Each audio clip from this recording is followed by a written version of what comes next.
Welcome to DIY series episode number 2. First ఎపిసోడ్లో wedding కార్డ్స్ని reuse చేసి envelope ఎలా చేయాలో చూసాం కదా. ఈరోజు వైరల్ అవుతున్న బర్నింగ్ కార్డ్ లేదంటే మ్యాజికల్ కార్డ్ని ఎలా చేయాలో చూద్దాము. ఇది మీ ఇష్టమైన వాళ్ళకి ఇష్టమైన మెసేజ్ తోటి వాళ్ళని సర్ప్రైజ్ చేయొచ్చు.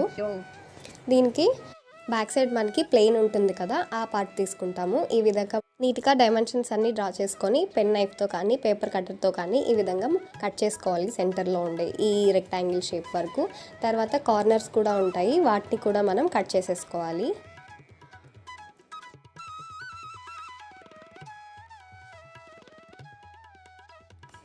ఇప్పుడు స్కేల్ తోటి వాటిని అంతటిని ఫోల్డ్ చేసుకోవాలి. అన్ని సైడ్స్ కూడా మనం ఎంత డైమెన్షన్స్ ఇచ్చుకున్నామో 1 సెంటీమీటర్ తోటి వాటన్నిటిని ఇట్లా ఫోల్డ్ చేసుకోవాలి. ఇప్పుడు ఈ డిఐవైకే మెయిన్ థింగ్ అయిన టిష్యూ పేపర్ తీసుకొని ఈ విధంగా కట్ చేసుకొని సెంటర్కి పేస్ట్ చేసుకోవాలి.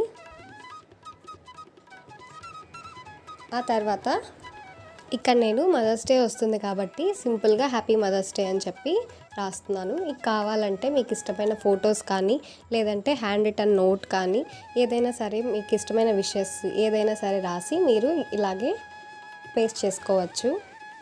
ఇలాంటి చిన్న చిన్నవన్నీ చేసి మన ఇష్టమైన వాళ్ళని మనం సర్ప్రైజ్ చేయొచ్చు. ఆ తర్వాత వీటన్నిటిని ఇలా ఫోల్డ్ చేసుకొని పేస్ట్ చేసేసుకోవాలి. ఇక్కడ నేను వెనకాల ఒక చిన్న హార్ట్ కూడా ప్లేస్ చేశాను. అలాగే మ్యాచ్ బాక్స్కి సైడ్ ఇగ్నైటర్ ఉంటుంది కదా, దాన్ని పేస్ట్ చేసి ఒక చిన్న మ్యాచ్ స్టిక్ని కూడా నేను అక్కడ వేస్ట్ చేశాను. ఇక్కడ ఖాళీగా ఉంది కాబట్టి చిన్న చిన్న హార్ట్స్ తోటి నేను డిజైన్ చేశాను. ఇంతే. మీకు ఎలా అనిపించిందో కమెంట్ చేయండి, అలాగే సబ్స్క్రైబ్ చేయండి.